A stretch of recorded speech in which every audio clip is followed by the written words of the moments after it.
Buenas noches y bienvenidos a las 5 de las 7. Vamos a comenzar nuestro programa hoy conversando con el alcalde provincial de Lima, Jorge Muñoz, a quien saludo y doy la más cordial bienvenida a RPP. Muy buenas noches, señor alcalde. Muy buenas noches, Fernando. Un gusto de poder estar contigo y con todos los seguidores de RPP. Muchas gracias. Hemos querido conversar con usted principalmente porque hemos sabido que ha dirigido una carta al presidente de la República con motivo de la propuesta que se lanzó sobre las rondas campesinas y el papel que ellas podrían jugar en la seguridad ciudadana en las ciudades, como Lima, de la cual usted es responsable municipalmente. Luego habló sobre este tema también esta mañana, me parece, en Surco, cuando usted fue para supervisar obras en el Óvalo Monitor. Podremos hablar sobre obras después, pero quisiera que nos explique cómo llegó a la conclusión de que era razonable y necesario que se dirija al jefe de Estado sobre el tema de las rondas campesinas. Primero que nada, Fernando, porque yo creo que uno tiene que dialogar y tiene que generarse un diálogo entre los distintos niveles de gobierno, un diálogo alturado, con respeto.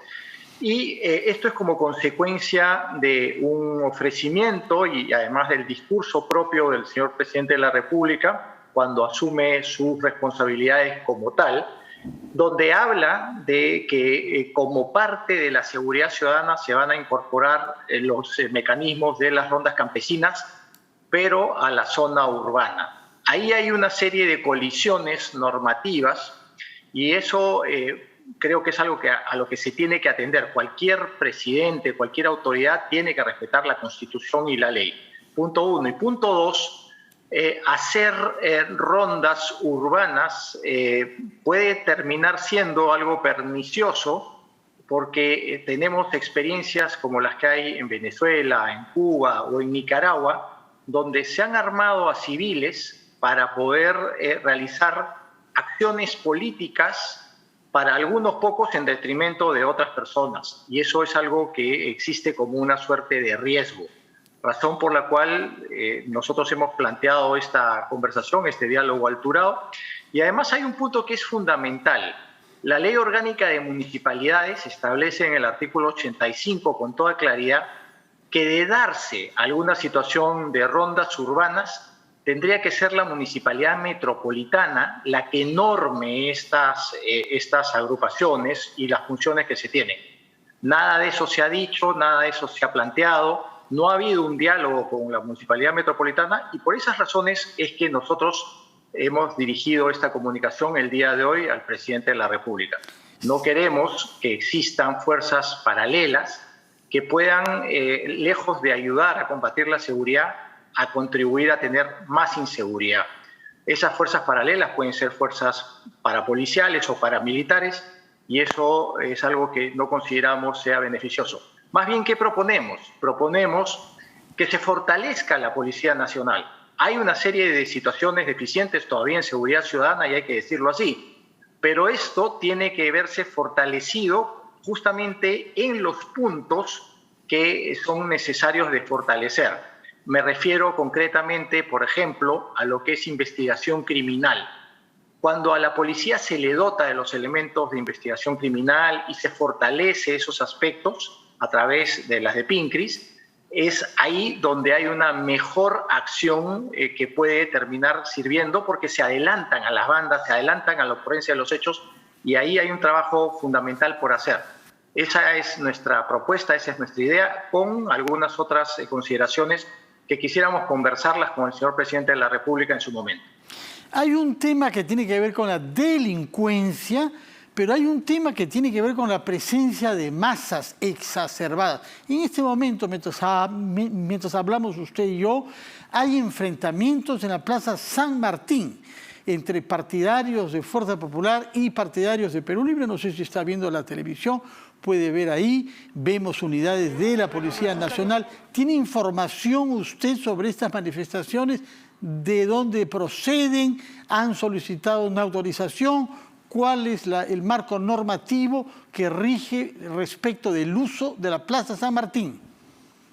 La Plaza San Martín, como todos sabemos, es un espacio público que puede ser utilizable por las personas. No hay que dejar de mirar las normas de bioseguridad o de seguridad que establecen que no pueden haber concentraciones también.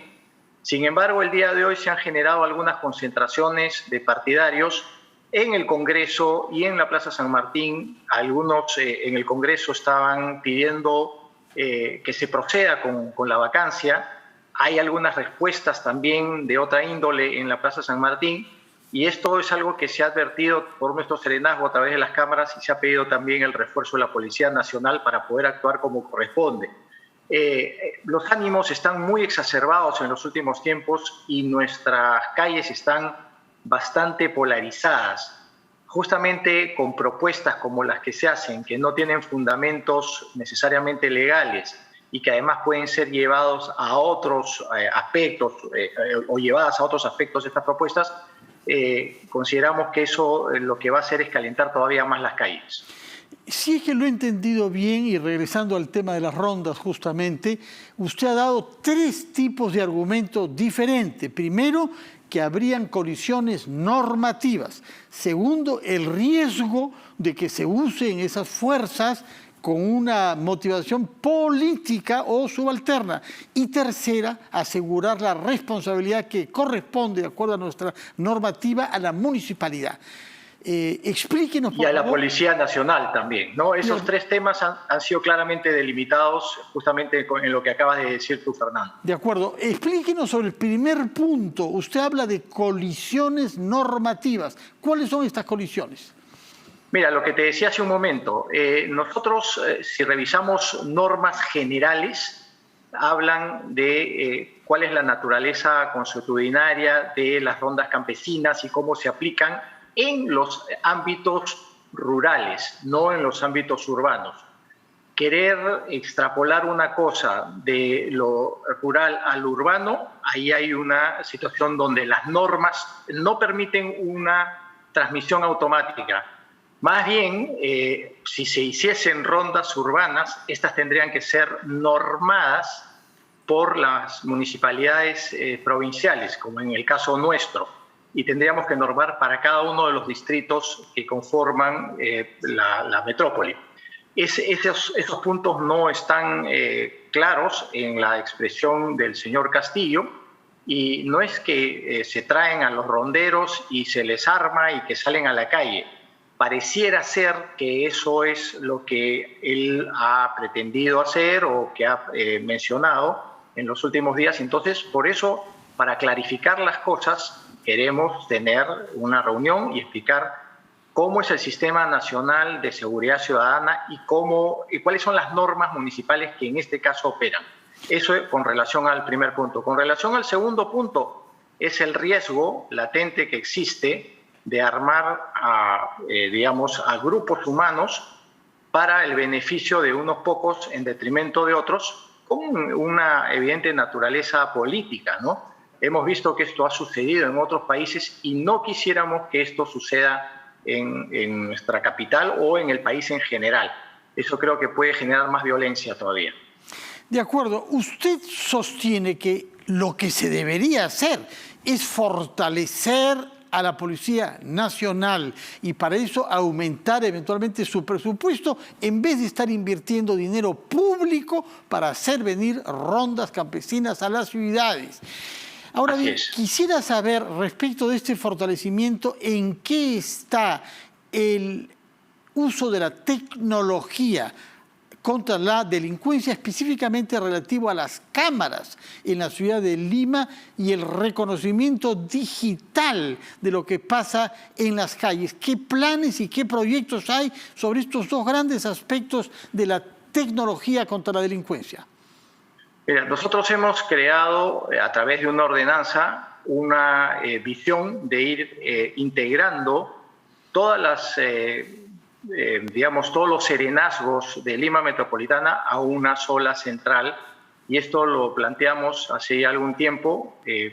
Para algunas municipalidades eso implicaría una inversión de dinero importante para el desarrollo tecnológico, por eso que pusimos un plazo máximo de 4 años. Y hay algunas municipalidades que están integradas con nuestra central de videovigilancia, y esa información, absolutamente toda esa información, tanto la que tenemos nosotros de las zonas relacionadas con el cercado y las zonas un poco más allá del propio cercado, con inclusión de los distritos, toda esa información la ponemos siempre a disposición de la Policía Nacional.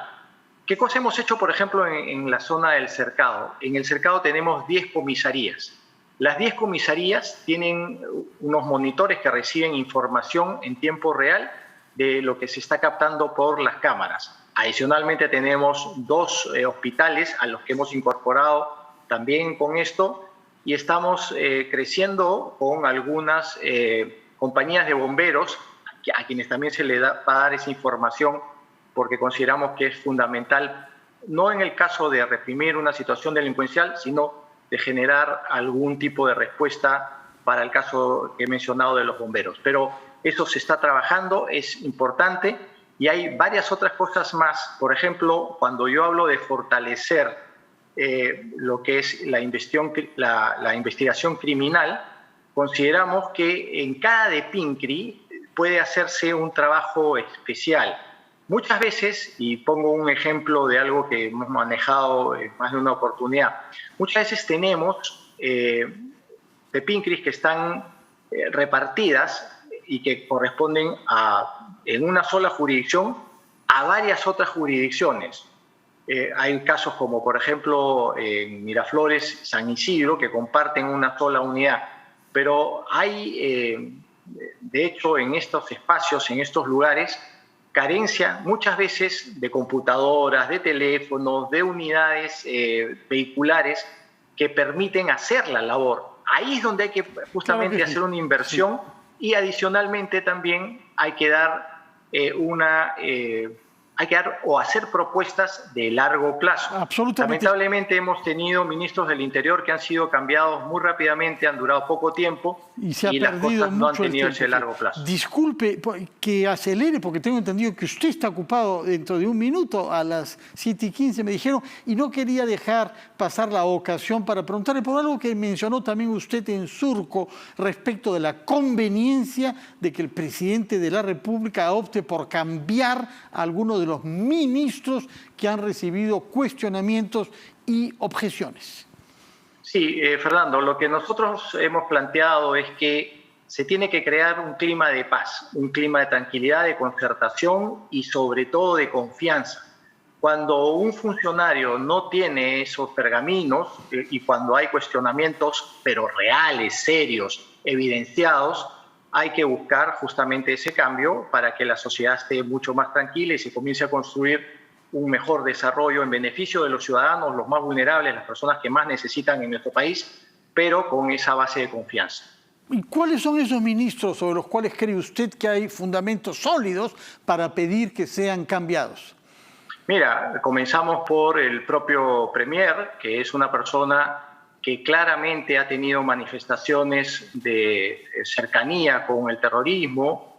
De hecho, está investigado por temas de apología de terrorismo. Tenemos a un canciller que ha sido guerrillero y que está claramente por acciones que han sido siempre acciones violentas. Tenemos a un ministro de Trabajo que ha hecho, por ejemplo, una rapidísima formalización de un sindicato que tenía muchos cuestionamientos por sus cercanías con el Movadef y con algunas otras agrupaciones.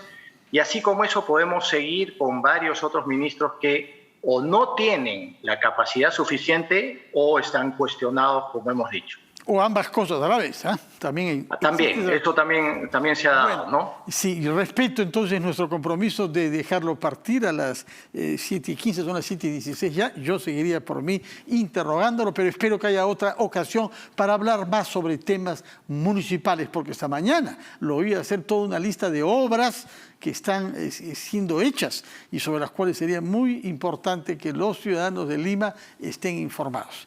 Muchas gracias. Encantado, Fernando. Para una próxima oportunidad podemos estar conversando sobre las mismas. Hasta Perfecto. Una próxima, entonces. Muchas gracias y muy buenas noches, señor Jorge Muñoz, alcalde provincial de Lima. Vamos a ir a una breve pausa, después de la cual conversaremos con la, hasta hace poco, presidenta del Consejo de Ministros, Violeta Bermúdez.